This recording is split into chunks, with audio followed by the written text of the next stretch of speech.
Alpha King saw a waitress defend his pup. What he did next stunned everyone. "You realize what you've done, don't you?" Celestine whispered, her hand trembling as she wiped the counter, her eyes darting toward the massive, dark SUV idling in the rain-slicked parking lot. "That isn't just a rich customer, Maddie. That's him, the Ironheart." Madeline Rosecliffe didn't look up from the broken glass on the floor. Her hands were steady, though her heart hammered against her ribs like a trapped bird. "I don't care if he's the King of England or the devil himself. Cell, he shouldn't have left a child alone in a storm." "He didn't," Celestine hissed, her face pale. "But now that he's seen you holding a knife to his elder, God help you." The bell above the door didn't just ring. It shattered the silence. The air in the diner turned to ice. He was here. The rain in Blackwood Falls didn't wash things clean. It just made the grime slicker. Madeline Rosecliffe adjusted her apron, the fabric worn thin after 3 years of double shifts at the Rusty Spoon. It was 11 p.m. on a Tuesday, the kind of night where the darkness felt heavy, pressing against the fogged-up windows of the diner. The neon sign outside buzzed with a dying electrical hum, casting a sickly red glow over the few patrons nursing cold coffees. "Order up on table 4. The cook, a man named Henderson who smelled perpetually of old grease and regret, barked from the pass-through window. Madeline grabbed the plate of fries, her feet aching in cheap sneakers. She was 24, but tonight she felt 50. Her rent was late, her landlord was prowling, and the heating in her studio apartment had died 3 days ago. But she smiled as she dropped the plate off. She always smiled. It was the armor she wore to survive. The storm outside intensified, thunder rattling the silverware on the tables. Suddenly, the front door swung open, caught by a violent gust of wind. It wasn't a customer. It was a child. He couldn't have been more than 5 years old.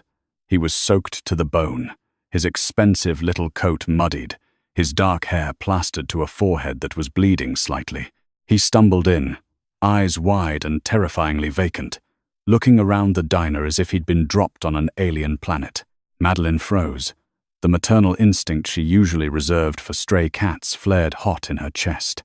She abandoned her station, rushing toward the boy just as he tripped over the welcome mat. Hey," she cooed, dropping to her knees and catching him before he hit the linoleum. "I've got you. You're okay." The boy trembled violently. He didn't speak. He just buried his face in the starch of her apron, his small hands clutching the fabric so hard his knuckles turned white. He smelled of rain and something else, something metallic. Ozone. "Well, look at this." A voice boomed from the doorway, dragging the temperature of the room down 10 degrees. Madeline looked up. Standing in the entrance was a man who took up too much space. He was older, perhaps in his late 50s, with graying hair slicked back and a suit that cost more than the diner itself.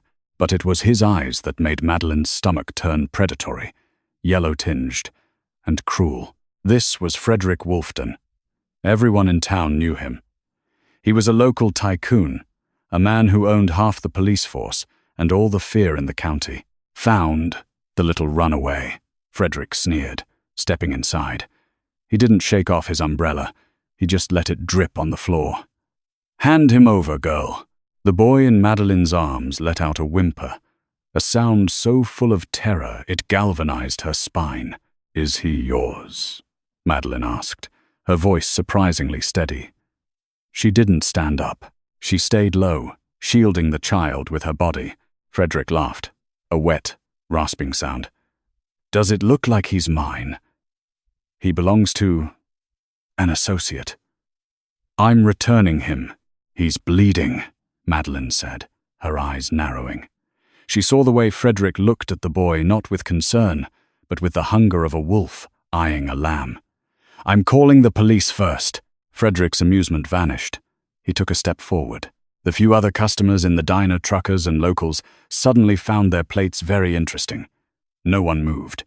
They knew better than to cross Wolfton. "You're a waitress," Frederick spat, the word sounding like a slur. "You serve coffee. You don't make decisions. Give me the pup." "Pup?" The word struck Madeline as odd, but she didn't have time to pass it. Frederick reached out, his hand massive, aiming not for the boy's shoulder to guide him, but for the scruff of his neck to drag him. Madeleine didn't think. She reacted. She surged upward, shoving the boy behind the counter toward Celestine, who stood paralyzed by the coffee machines. In one fluid motion, Madeleine grabbed the serrated steak knife from the nearest table setup and slashed the air between them. "Back off!" she screamed. The diner went silent. Even the storm seemed to hold its breath. Frederick looked at the knife, then at Madeleine. His face twisted into a mask of pure, unadulterated rage. His eyes seemed to flash, literally flash, a glowing amber. A low growl, too deep for a human throat, vibrated through the floorboards. "You stupid little bee," Frederick snarled. "Do you have any idea what you've just done?" "I'm protecting a child," Madeleine said, holding the knife steady with two hands, though her knees were shaking. "Get out!" Frederick lunged. He moved faster than a man of his age should be able to move. He backhanded Madeleine, a blow so heavy it felt like being hit by a car door. She flew backward, crashing into a table, the breath knocked out of her. The knife skittered across the floor. Frederick loomed over her, his lips pulled back to reveal teeth that looked too sharp, too long. He raised a hand, fingers curled into claws, ready to tear. "I'm going to paint the walls with you," Frederick hissed. The bell above the door rang again. It wasn't a ring. It was a toll. "Frederick." One word, spoken quietly. Yet, it carried more power than the thunder outside. Frederick froze mid-strike. His entire posture changed instantly from predator to prey. He lowered his hand slowly, his body trembling, not with rage this time, but with absolute terror. Madeleine, gasping for air, clutching her bruising ribs, looked toward the door. A man stood there. He was tall, well over 6'6", with shoulders that blocked out the storm. He wore a black trench coat, soaked through, and his hair was the color of midnight. His face was a landscape of harsh angles and brutal beauty, marked by a thin scar running through his left eyebrow. But it was his presence that suffocated the room. It was heavy, magnetic, and terrifying. Garrick Ironheart, the Alpha King. He didn't look at Frederick. He didn't look at the customers. His eyes, the color of molten gold, were locked on Madeleine, who was sprawled on the floor, bruised and broken, yet still trying to crawl back toward the boy hiding behind the counter. Garrick took a step forward, his expensive boots crunching on the broken glass. "My lord," Frederick stammered, dropping to his knees, his forehead touching the dirty floor. "I found him, the Alpha heir. This human. She stole him. She threatened me." Garrick stopped. He looked down at Frederick, then shifted his gaze to the trembling boy peering out from behind the counter. "Leo," Garrick said softly. The boy burst into tears and ran, not to Garrick, but to Madeleine. The entire room gasped. The Alpha King's son, the heir to the most powerful werewolf pack in the hemisphere, bypassed his father and threw his arms around a human waitress, burying his face in her neck. Garrick's jaw tightened. He looked at Madeleine. She flinched, expecting the final blow. She had pulled a weapon on a wolf. She was holding the king's son. She was a dead woman walking. Garrick crouched down. He was now eye level with her. Up close, the intensity of his power was overwhelming. It smelled of pine, rain, and deep, ancient earth. He reached out. Madeleine squeezed her eyes shut, but the blow never came. Instead, a large, warm hand gently brushed a lock of hair away from her bruising cheek. His thumb traced the line of her jaw where Frederick had struck her. "Who did this?" Garrick asked. His voice was calm, but it promised apocalypse. Madeleine opened her eyes, meeting his gold gaze. She couldn't speak. She just nodded toward the man on the floor. Garrick stood up slowly. He turned to Frederick, who was now whimpering on the ground. "You struck her," Garrick said. "It wasn't a question. She had a knife, Alpha. She stood between me and your pup," Frederick pleaded. "She stood between my son," Garrick corrected, his voice dropping an octave, "and a threat." Garrick grabbed Frederick by the collar of his suit and lifted him one-handed, feet dangling off the floor. as if he weighed nothing. "She defended what is mine," Garrick whispered, loud enough for everyone to hear. "Which is more than I can say for you, Frederick." He tossed the elder wolf through the plate glass window. The crash was deafening. The wind howled into the diner. Garrick turned back to Madeline. He extended a hand. "Come," he said. "Where?" Madeline whispered, clutching Leo. "Home," Garrick replied. "You are under my protection now." The ride in the black SUV was suffocatingly silent. Madeline sat in the back seat, the leather interior smelling of rich mahogany and expensive cologne. Leo was asleep, his head resting heavily on her lap, his small hand still gripping the fabric of her stained apron. She hadn't been allowed to change. She hadn't been allowed to say goodbye to Celestine, other than a terrified wave as Garrick ushered her out of the ruined diner. In the front passenger seat sat a man with wire-rimmed glasses and a tablet, Silas Winterbourne. He hadn't looked at her once. He typed furiously, the soft tap-tap-tap, the only sound competing with the hum of the engine and the rain drumming on the roof. Garrick was driving. That fact alone unsettled her. Kings didn't drive. They had chauffeurs, but Garrick Ironheart drove with a terrifying precision, his knuckles white on the steering wheel, his eyes constantly flicking to the rearview mirror, not to look at the road, but to check on his son, and on her. "He will need stitches," Madeline said, breaking the silence. Her voice sounded raspy. Garrick's eyes met hers in the mirror. "My private physician is waiting at the estate." He was terrified, she pressed, adrenaline making her bold. "That man, Frederick, he looked at your son like he was a snack. Why was Leo alone?" Silas stopped typing. He turned in his seat, his expression cold and reptilian. "You are speaking to the Alpha King, Miss Rosecliffe. You would do well to remember your station. You are a witness, not an inquisitor." "She is the reason my son is alive, Silas," Garrick said.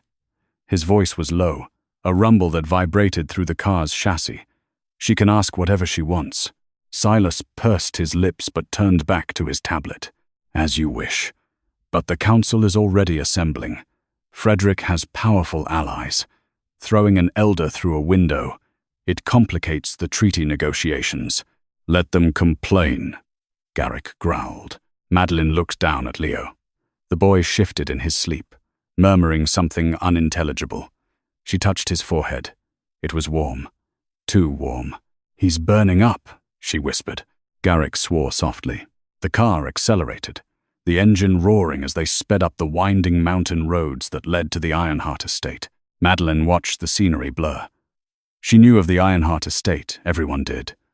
It was a fortress of stone and glass built into the side of the highest peak in the territory. It was where the wolf aristocracy lived. Humans like her were only ever allowed up there to clean toilets or cater parties, and even then, they were searched, tagged, and watched. "Why take me?" Madeline asked, looking at the back of Garrick's head. "I gave you your son. I didn't see anything I wasn't supposed to. I won't talk." "Frederick saw you," Garrick said simply. "So?" "Frederick is a vengeful man. He has been shamed publicly by a human. If I leave you at that diner, you will be dead by sunrise. An accident. A mugging gone wrong." Garrick turned the wheel sharply. "I do not allow debts to go unpaid, Miss Rosecliffe. You saved my blood.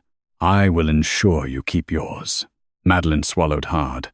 She wasn't a guest. She was evidence. Or worse, pet.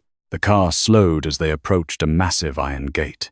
It swung open automatically, revealing a driveway lined with ancient pines. At the end of the drive stood the mansion, illuminated by floodlights that cut through the storm. It was beautiful, imposing, and utterly terrifying. As the car pulled up to the grand entrance, Madeline saw them. Dozens of people. No, not people. Wolves in human skin. They stood in lines along the steps, soaked in the rain, waiting. Garrick killed the engine.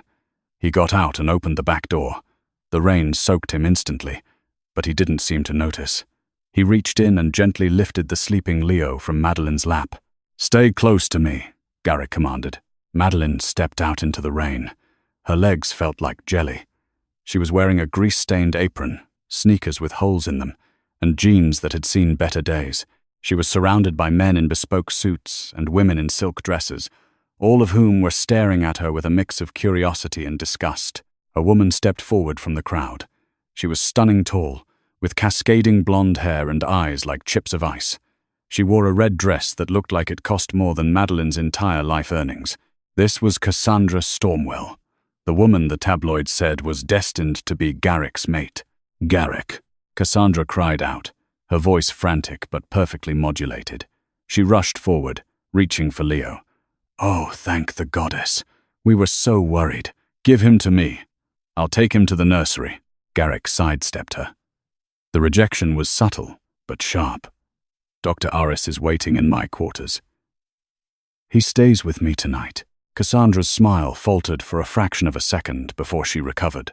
Her gaze slid past Garrick and landed on Madeline.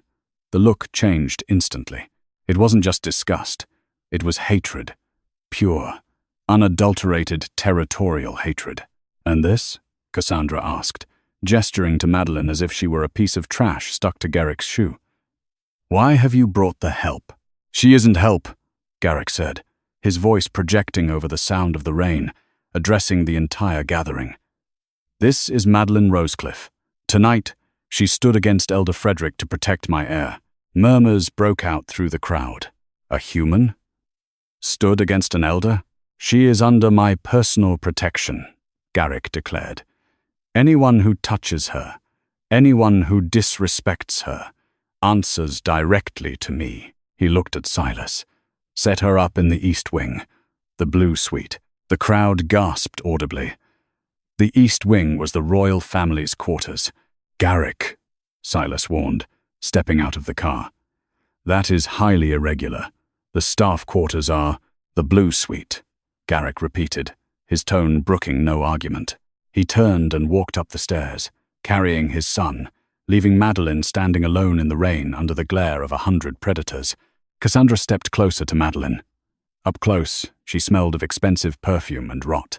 "Don't get comfortable, little mouse," Cassandra whispered, her lips barely moving. "Kings might keep stray pets for a day or two, but eventually they get put down." Madeline straightened her spine. Her ribs ached. Her face throbbed where she'd been hit, but she looked Cassandra in the eye. "I'm not a pet," Madeline said, "and I bite." She walked up the stairs after the king, leaving the stunned court behind her. The Blue Suite was larger than the entire diner. The walls were covered in silk wallpaper the color of a twilight sky. The bed was a 4-poster monstrosity draped in velvet. There was a fireplace crackling with logs that smelled of cedar, and a bathroom with a tub deep enough to swim in. Madeline stood in the center of the room, dripping wet, afraid to touch anything. A timid knock at the door broke her trance. A young maid entered, carrying a pile of clothes. She kept her head down, refusing to make eye contact. "The king requested you change, miss," the maid squeaked.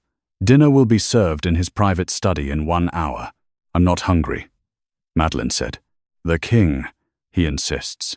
He dislikes eating alone." The maid set the clothes on the bed and practically ran out of the room. Madeline looked at the clothes. No apron, no jeans. It was a simple, elegant dress of soft navy wool.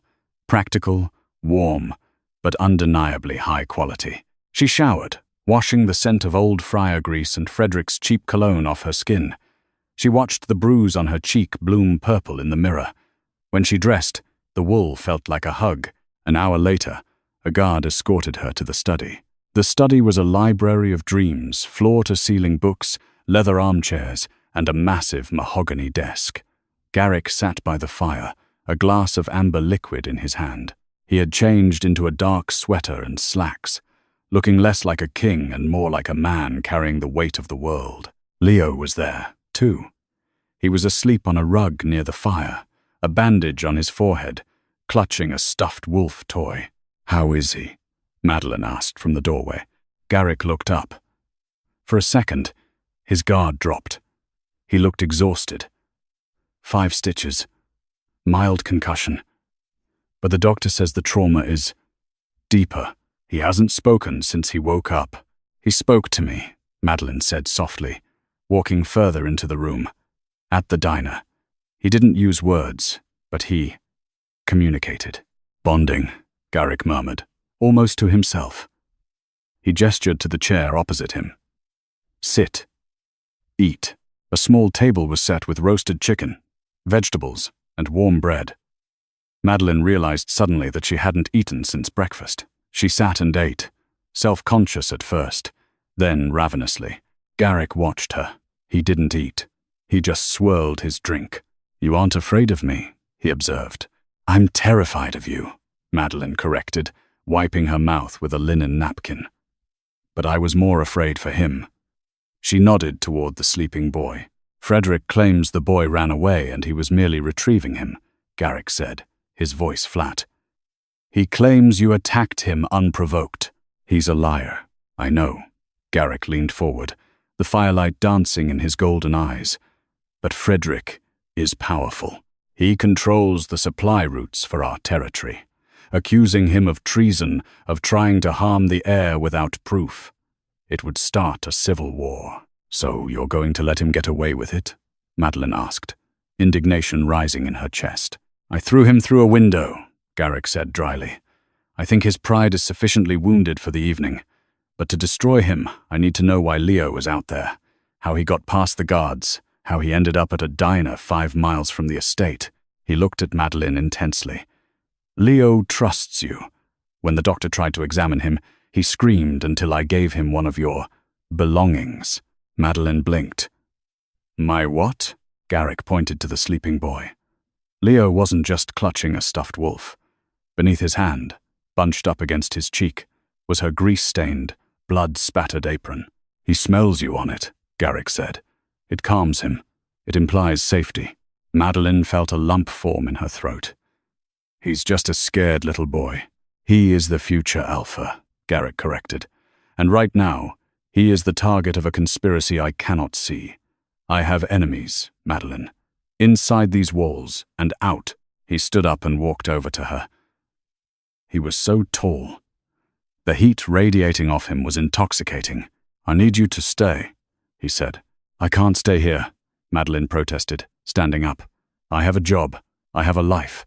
A very small, very messy life. But it's mine. I don't belong in a palace." "You have no job," Garrick said gently.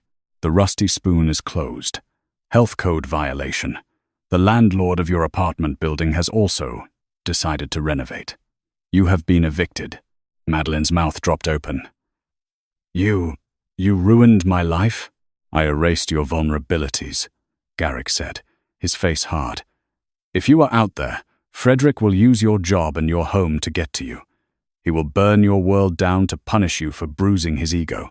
Here, you are untouchable." "I'm a prisoner," she whispered. "No," Garrick said. He reached out, his hand hovering near her face, sensing her flinch but not pulling away. He tucked a loose strand of hair behind her ear. The touch sent a jolt of electricity through her that made her toes curl. "You are a nanny," Garrick said softly. "My son chose you, and until I find out who betrayed my family, I trust no one else with his life. And if I refuse, then I will give you $1 million and a plane ticket to anywhere in the world," Garrick said. "But you will never see Leo again, and I cannot guarantee I can protect him alone." Madeline looked at the sleeping boy. She remembered the way he had clung to her leg. She remembered the terror in his eyes. She looked back at Garrick. "The king, the monster, the father. I stay," she said. "But on one condition." Garrick raised an eyebrow. "Name it. I don't just watch him," Madeline said fiercely. "I want to know who hurt him. If I'm in this, I'm in this. I want to help you take them down." Garrick's lips quirked up in the ghost of a smile. It transformed his face from terrifying to devastatingly handsome. "Careful, Madeline," he rumbled. "You're beginning to sound like a queen." The door to the study slammed open. Silas stood there, his face pale, clutching a phone. "Garrick," Silas gasped. "It's Frederick. He's dead." Garrick stiffened. "Dead? How?" "Found in his home," Silas said, his eyes flicking to Madeline with suspicion. "Throat torn out." And there was a message painted on the wall in his blood. "What did it say?" Garrick demanded. Silas swallowed hard. "It says, The human is mine. Madeline felt the blood drain from her face. Garrick turned to her, his eyes blazing not with anger, but with a fierce, protective possession. He stepped between her and the door. "It seems," Garrick said, his voice deadly calm, "that the game has begun." The silence following Silas's announcement was heavier than the storm outside. The words, "The human is mine," seemed to hang in the air, a phantom sentence written in invisible ink across the grand library. Madeline felt the weight of Garrick's gaze shift from protective to calculating. He wasn't looking at her like a suspect, but he was assessing the threat level she now represented. "Clean the scene," Garrick ordered, his voice devoid of emotion. "Lock down the perimeter. No one leaves the estate. No one enters. Wake the council." "Garrick," Silas warned, stepping further into the room, his eyes darting to Madeline. "The message. It implicates her. Or at least, it's meant to. If the council sees that, they will demand her head before sunrise. Then the council will have to go through me," Garrick snarled. He walked over to the fireplace and stared into the flames. Frederick was an elder. Killing him requires strength, speed, and access. Madeline has none of those. But she has motive. A new voice chimed in. Cassandra Stormwell leaned against the doorframe. She had changed into a silk robe that left little to the imagination, her arms crossed. A look of faux concern plastered on her face. Everyone saw her pull a knife on him tonight. Everyone heard him threaten her. Now he's dead. And there's a message claiming her. It looks passionate. "It looks like a frame-up," Madeline said, finding her voice. She stood up, her legs trembling but her chin high. "I've been here for the last hour. With the king. I have an alibi provided by the very man accused of favoring you," Cassandra countered smoothly, walking into the room like she owned it. She stopped in front of Garrick, placing a hand on his arm. "My love, you must see reason. The pack is already restless. If they think you are harboring a human assassin," Garrick pulled his arm away. "She is not an assassin, Cassandra. She is a waitress who doesn't even know how to hold a fork correctly at a royal table, let alone kill an alpha elder." Madeline flushed, half insulted, half relieved. "Silas," Garrick commanded. "Erase the message. Before anyone else sees it, burn the wall if you must." Silas hesitated. "That is destruction of evidence." "That is a direct order from your king." Garrick's roar shook the books on the shelves. Leo stirred in his sleep, whimpering. Garrick's face softened instantly. He looked at his son, then back at his advisor. "Do it. Now." Silas nodded stiffly and vanished into the hallway. Cassandra lingered, her eyes narrowing at Madeline. "You might have him fooled, little mouse. But the nose knows. You smell like fear and trouble, and you smell like desperate ambition." Madeline shot back, adrenaline overriding her common sense. Cassandra's eyes flashed dangerous silver. She took a step toward Madeline, claws lengthening. "Enough," Garrick said. He didn't shout, but the command was absolute. He stepped between the two women, a wall of muscle and dominance. "Cassandra, leave us. Madeline is staying here tonight." "Here?" Cassandra gasped. "In your study?" "In my sight," Garrick corrected. "Until I know who killed Frederick, she doesn't leave my side." Cassandra looked as if she had been slapped. She turned on her heel and stormed out, the silk of her robe swishing violently. Garrick exhaled a long breath and ran a hand through his hair. He looked at Madeline. "You have a talent for making powerful enemies. It's a gift," Madeline muttered. She looked at the couch. "So, I'm sleeping here?" "You can take the couch," Garrick said, walking toward the massive desk and pulling out a map of the territory. "I won't be sleeping tonight." Madeline lay down on the leather sofa, pulling a cashmere throw over herself. She watched the King of Wolves pore over documents by the dying light of the fire. He looked lonely, powerful, lethal, and incredibly lonely. "Garrick?" she whispered. He didn't look up. "Yes? Thank you. For believing me." He paused. his pen hovering over the paper. I don't believe in coincidences, Madeline. Someone killed Frederick to silence him, which means Frederick knew something about why Leo was alone in that storm, and whoever killed him. They are terrified of what you might know. But I don't know anything, she said helplessly. Garrick finally looked at her, his golden eyes glowing in the dim light. That is what scares me the most. You are a pawn in a game you don't even understand, and pawns are usually the first to be sacrificed. 3 days passed. The estate was in lockdown. Madeline felt like a bird in a gilded cage. The blue suite was luxurious, but the guards at the door were a constant reminder of her reality. She wasn't just a guest, she was a target. Her only solace was Leo. The boy was still mute, trauma locking his voice away, but he was inseparable from her. He followed her like a shadow, from the breakfast table to the library, to the enclosed garden where she was allowed 1 hour of fresh air a day. It was in the garden that Garrick found them on the 4th afternoon. Madeline was sitting on a stone bench, reading a children's book aloud. Leo was sitting in the grass, stacking pebbles into intricate towers. He was focused, calm, the terror of the storm slowly fading from his eyes. Garrick watched from the archway, hidden by the ivy. He hadn't seen his son this peaceful in months, even before the kidnapping. Leo had always been anxious, burdened by the weight of his lineage, but with Madeline a human with no magic, no rank, and no expectations, Leo was just a boy. "You're skipping the good parts," Garrick said, stepping into the sunlight. Madeline jumped, nearly dropping the book. Leo looked up, his eyes widening, but he didn't run. He looked at Madeline, gauging her reaction. When she smiled, Leo relaxed. "I'm editing," Madeline said, closing the book. "The original Brothers Grimm is a bit too grim for a Tuesday." Garrick sat down on the grass next to his son. He didn't care about his Italian suit pants. He picked up a pebble and placed it on Leo's tower. The tower held. "We need to talk," Garrick said, his tone serious but not unkind. "The council is demanding an inquiry. They want to question you." Madeline stiffened. "The people who think I'm an assassin? They don't think you're the assassin anymore," Garrick said. "The autopsy confirmed Frederick was killed by a wolf, a very large, very powerful wolf. But they think you are a conspirator, a spy sent to infiltrate the pack.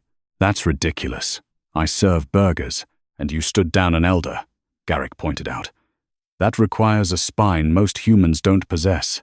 They fear what they don't understand." He turned to her, his expression intense. "I need you to be ready. They will try to intimidate you. They will use their alpha voices to force submission. You cannot break." "How do I stop them?" Madeline asked, fear curling in her stomach. "I'm human, Garrick. If you growl at me, my biological instinct is to run or faint." "Not you," Garrick said softly. "You didn't run in the diner. You fought." He reached out and took her hand. His palm was rough, calloused from fighting and training. "Stand up." Madeline stood. "The alpha voice works on fear," Garrick explained, standing with her. He towered over her, blocking out the sun. "It attacks the primitive part of your brain that demands you bow to a superior predator. But you have something else." "What?" "Defiance," Garrick smirked. "It's annoying, but useful." He stepped closer, invading her personal space. The scent of him, pine, rain, and raw masculinity was overwhelming. "I'm going to use my voice on you. I want you to resist." "Garrick, I don't think." "Kneel," he commanded. The word wasn't just a sound. It was a physical force. It slammed into Madeline's chest, a compulsion so strong her knees buckled instantly. She felt an overwhelming urge to drop, to bare her neck, to submit. She started to sink. "No," Garrick said, his normal voice returning. He caught her by the elbows, holding her up. "Don't fight the gravity. Fight the idea. Look at me. Who am I?" "You're the king," she gasped, her heart racing. "No. I'm just a man," Garrick said intensely. "I eat, I sleep, I bleed. Look at my eyes, Madeline. Not the gold.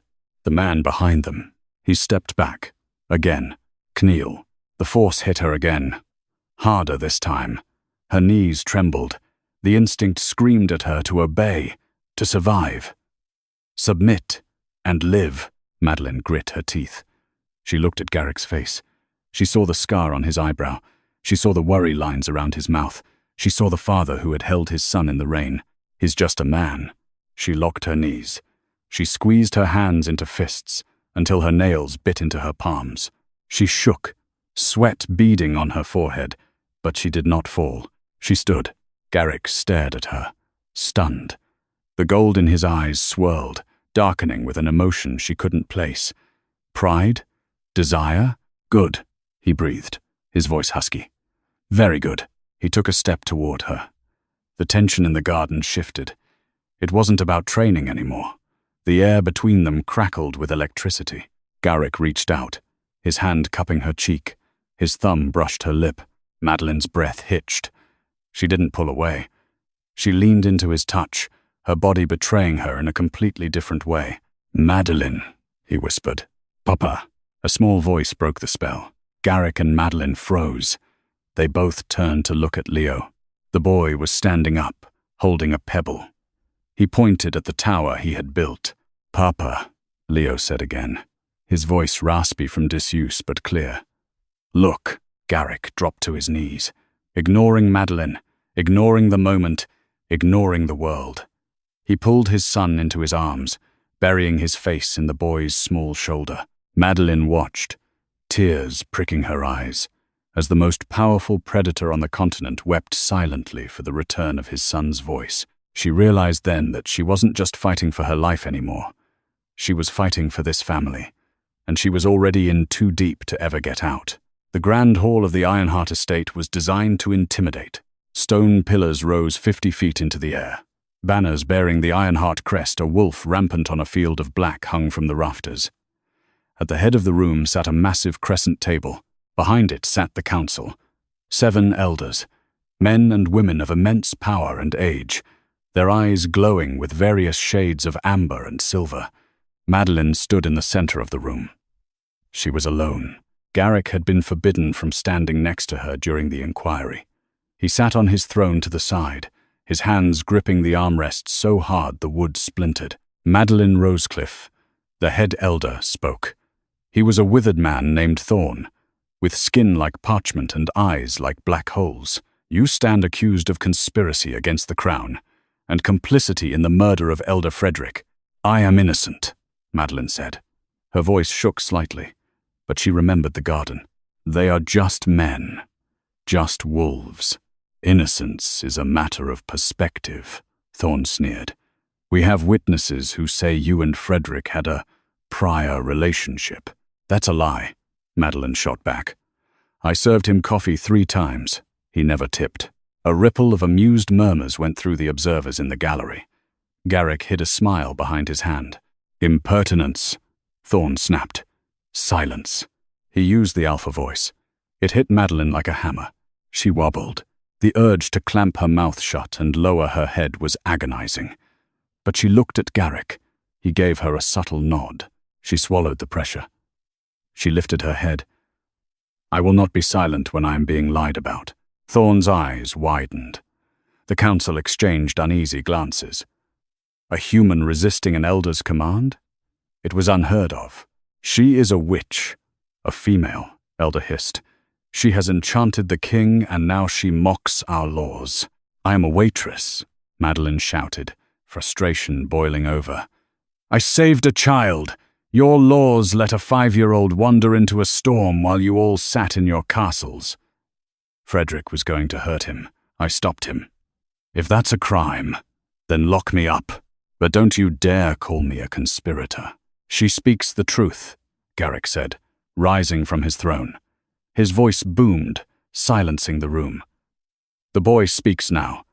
He has confirmed it. The council went still. The heir speaks? He told me everything, Garrick lied. He walked down the steps to stand beside Madeline. He told me Frederick took him. He told me Frederick was meeting someone in the woods before the storm hit. Someone who gave the order to dispose of the child. Who? Thorn demanded. He didn't see their face, Garrick said, his eyes scanning the council. then the gallery, lingering for a fraction of a second on Silas, then Cassandra. But he heard their voice. He said they smelled of lavender and sulfur. Madeline frowned. She remembered the smell in the diner. Ozone. Metallic. Sulfur. Cassandra stood up from the gallery seating. This is absurd. You are taking the word of a traumatized child and a human stray? I am taking the word of my son, Garrick growled. This inquiry is over. Madeline is innocent, and the investigation into Frederick's accomplices begins now. Anyone who stands against this decision declares themselves an enemy of the crown. He grabbed Madeline's hand. Come. He led her out of the hall, the heavy doors booming shut behind them. Once they were in the corridor, away from prying eyes, Garrick slumped against the wall, exhaling sharply. Did Leo really say that? Madeline whispered. About the lavender and sulfur? No, Garrick admitted, his eyes dark. He just said bad man, but I needed to shake the tree. I needed to see who flinched. Did anyone? Silas stopped taking notes, Garrick said grimly. And Cassandra, her pulse jumped. I could hear it from across the room. So it's one of them? Or both? Garrick said. He looked at Madeline, his expression grave. You did well in there. You are stronger than I thought. I was terrified. Bravery isn't the absence of fear, Madeline. It's action in spite of it. He pushed off the wall. We need to go. It's not safe here anymore. Where are we going? The safe house. A cabin in the northern woods. Off the grid. No council. No cameras. Just us? Madeline asked, her heart skipping a beat. Just us, Garrick said. And Leo, suddenly, the lights in the corridor flickered and died. The emergency alarms began to blare, a harsh, rhythmic screeching that hurt Madeline's ears. What's happening? She screamed over the noise. Security breach, Garrick roared, grabbing her arm. They aren't waiting for the investigation. They're making their move now. Shadows detached themselves from the ends of the hallway. Figures clad in tactical gear, moving with supernatural speed. The glint of silver wolfsbane-coated blades flashed in the emergency red lighting. Run! Garrick shouted, shoving Madeline toward the servants' stairwell. Not without you. I said run!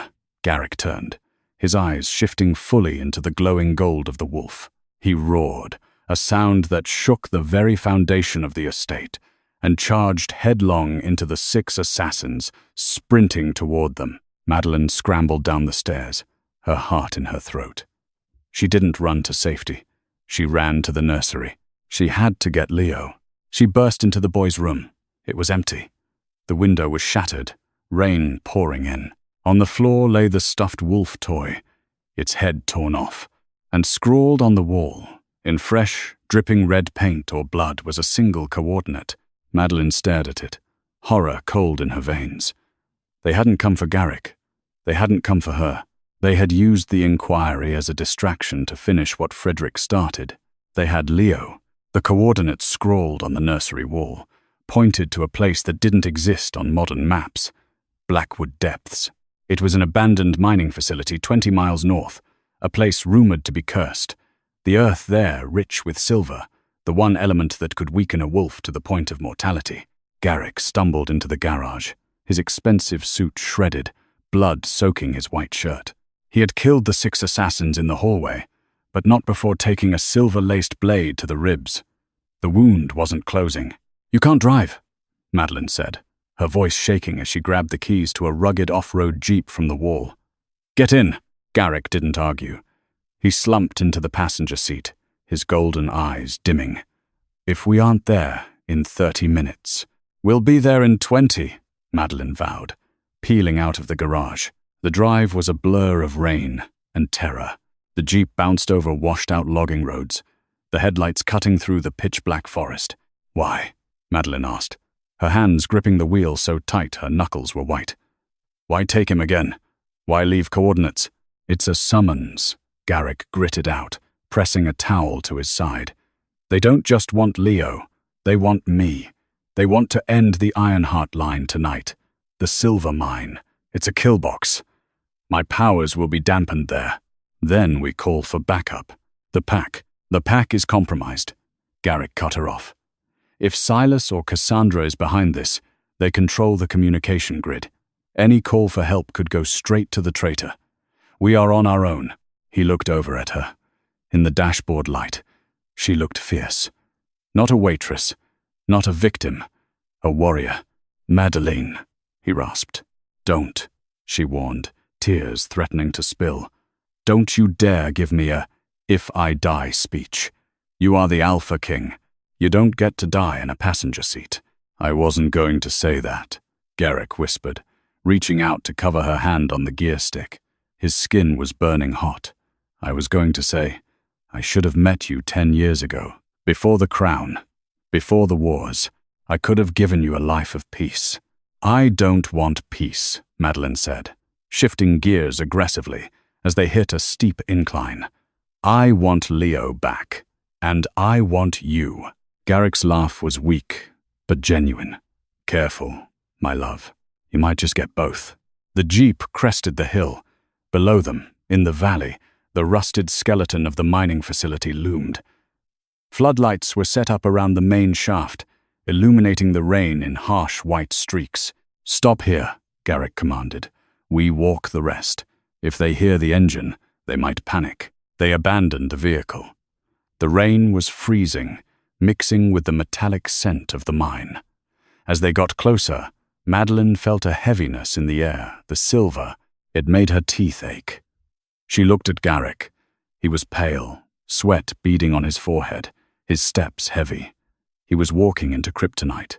Stay behind me, he ordered, pulling a handgun from a hidden holster in the jeep, a human weapon for a place where wolf magic failed. Not a chance, Madeleine whispered, grabbing a rusted iron bar from the ground. Together, they walked into the light. The main warehouse was a cathedral of rust and shadows.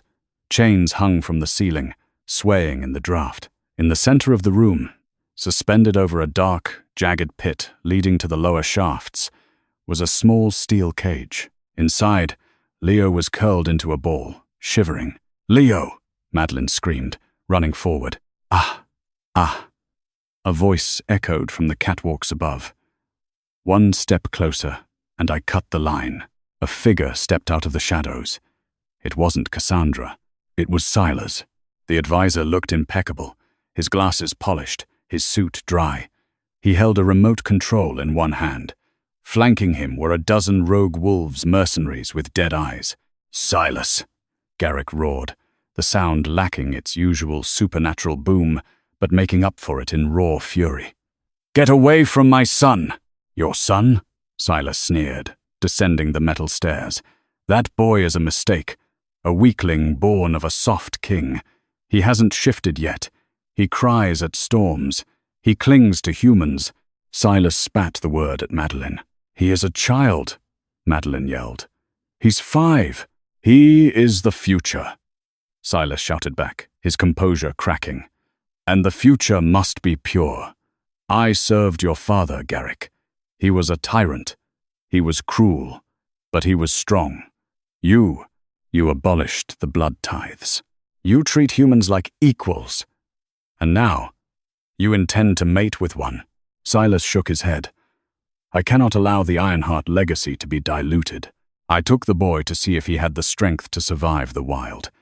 When Frederick failed to kill him, I knew I had to finish it myself, and take you out in the process. Frederick worked for you, Garrick realized.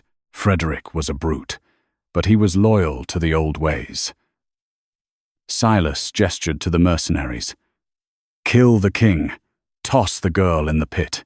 And the boy? One of the mercenaries asked. Drop him, Silas said coldly. No, Madeleine shrieked. The mercenaries lunged. Garrick fired. 2 shots. 2 bodies dropped. But the gun jammed. He tossed it aside and met the third attacker with a brutal uppercut. But he was slower here. The silver in the air was sapping his strength. A mercenary slashed his arm. Another kicked his wounded ribs. Garrick went down to one knee, roaring in pain. Madeleine didn't run to Garrick. She ran to the winch holding the cage. Get her, Silas ordered. A wolf blocked her path, shifting into his beast form a massive, snarling grey monster. Madeleine slid on the slick concrete, dodging his snapping jaws by inches. She swung the iron bar with all her might, connecting with the wolf's snout. It yelped, stunned just long enough for her to scramble up the ladder to the control platform. She reached the winch. Silas was there. He backhanded her. Madeline flew backward, hitting the railing. Her vision swam. Silas grabbed her by the throat, dangling her over the edge of the catwalk.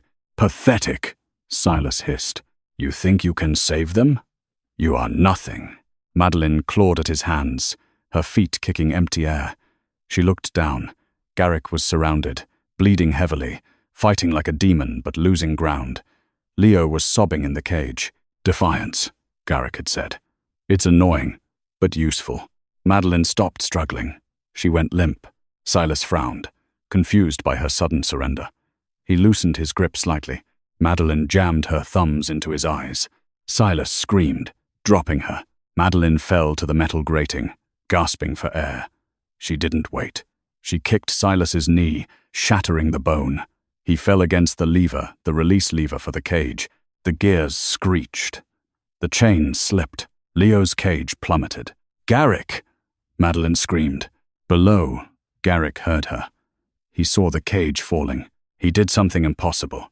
He ignored the silver. He ignored the pain. He ignored the wolves tearing at his flesh. He tapped into a reserve of ancient, primal power that no poison could touch the power of a father. He shifted. It was an explosion of gold and black fur. He grew to a size that dwarfed the other wolves. A monstrous, beautiful beast. He leaped, clearing 30 feet in a single bound, bypassing the fight, aiming for the pit. He caught the chain in his massive jaws, just as it snapped taut. The momentum nearly dragged him over the edge. His claws dug into the concrete, gouging deep furrows as he slid toward the darkness. The cage swung wildly over the abyss, Leo screaming inside. Garrick held on. A mercenary jumped on his back, biting into his neck. Garrick didn't let go. He couldn't fight back without dropping his son. He just took the damage, growling low in his throat. "Shoot him!" Silas screamed from the catwalk, clutching his bleeding face. "Shoot the beast!" Madeline saw a mercenary raising a rifle. She looked around. She was on the control deck. Next to her was the main power box for the facility. It was sparking, old, and dangerous. "Hey!" she shouted. Silas and the rifleman looked up. Madeline grabbed the iron bar she had carried. "Lights out, boys." She jammed the metal bar into the fuse box.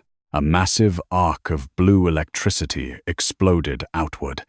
It threw Madeline backward, singeing her hair, but the effect was instantaneous. The floodlights shattered. The facility plunged into total darkness. The wolves yelped, blinded. Their night vision needed a second to adjust from the sudden flash. But Garrick didn't need eyes. He knew where his son was, and he knew where his enemies were. In the dark, the Alpha King was not a target. He was a nightmare. Madeline heard the sounds of carnage. Snaps, wet thuds, terrified whimpers. Then, silence. The emergency red lights flickered on, dim and eerie. Garrick stood at the edge of the pit. The mercenaries were scattered around him, broken. He had pulled the chain up. The cage was safe on the concrete. Silas was trying to crawl away on the catwalk. Madeline stood over him. She was battered, bruised, her hair wild, her dress torn. She looked down at the man who had tried to kill a child. "You said I was nothing," Madeline whispered. Silas looked up, terror in his one good eye. Garrick, in human form now, naked and covered in blood, walked up the stairs. He didn't look at Silas. He walked straight to Madeline. He checked her for injuries, his bloody hands hovering gently over her face. "You did it," he rasped. "You saved us." "We saved each other," she said, collapsing into him. Garrick turned to Silas. "The Ironheart line is not weak," Garrick said, his voice echoing in the empty warehouse, "because it knows how to love. That is the one strength you never understood." "Kill me," Silas spat. "But the Council will never accept her." "I am the Council," Garrick said. He didn't kill Silas. That was too easy. "You wanted purity?" Garrick asked. "You wanted to live like a wild wolf?" He grabbed Silas by the collar and dragged him to the edge of the catwalk. Below, the pit to the lower mines was deep, dark, and filled with the silver ore Silas loved so much. "Live in the deep," Garrick said. "If the silver doesn't kill you, the rats will." He dropped him. Silas's scream faded into the dark. Garrick turned back to Madeline. He picked her up in his arms, ignoring his own wounds. "Let's go get our son," he said. A year later, the Rusty Spoon was reopening, but it looked different. The neon sign was fixed. The floors were new, and the owner, a woman named Celestine, was beaming as she cut the red ribbon. Madeline watched from the back of the crowd, wearing a simple sundress, her hand resting on the head of a massive, dark wolf dog that stood by her side. Leo, he couldn't shift fully yet, but he could summon the ears and the tail when he was happy. And he was very happy. "He's going to eat all the fries," a deep voice rumbled in her ear. Madeline leaned back against Garrick's chest. He wasn't wearing a suit today. He wore jeans and a t-shirt, looking younger, lighter. The scar on his eyebrow remained, but the weight in his eyes was gone. "Let him," Madeline smiled. "He's growing." The pack had accepted her, not because she was commanded to be queen, but because the story of the Blackwood depths had spread. The human who blinded an elder, the human who jumped into the dark. They called her the Iron Rose. Cassandra had fled the territory the night Silas disappeared. The council was restructured, and for the first time in centuries, the laws forbidding human-wolf unions were burned. Garrick wrapped his arms around her waist, resting his chin on her shoulder. "You realize," he whispered, "that as queen, you can't actually work the lunch shift here. Watch me," Madeline challenged, turning in his arms. "I intend to," Garrick said, and kissed her. It was a kiss that tasted of rain, of survival, and of a love that had defied every law of nature to exist. They had walked through the storm and found the dawn. And standing there, in the sunlight, Madeline knew that no crown was as heavy or as precious as the family she had chosen. If you enjoyed this story of forbidden love and fierce loyalty, please remember to like this story, share it with your friends who love a good romance, and subscribe for more tales from the Wolfden. Your support helps us keep the magic alive.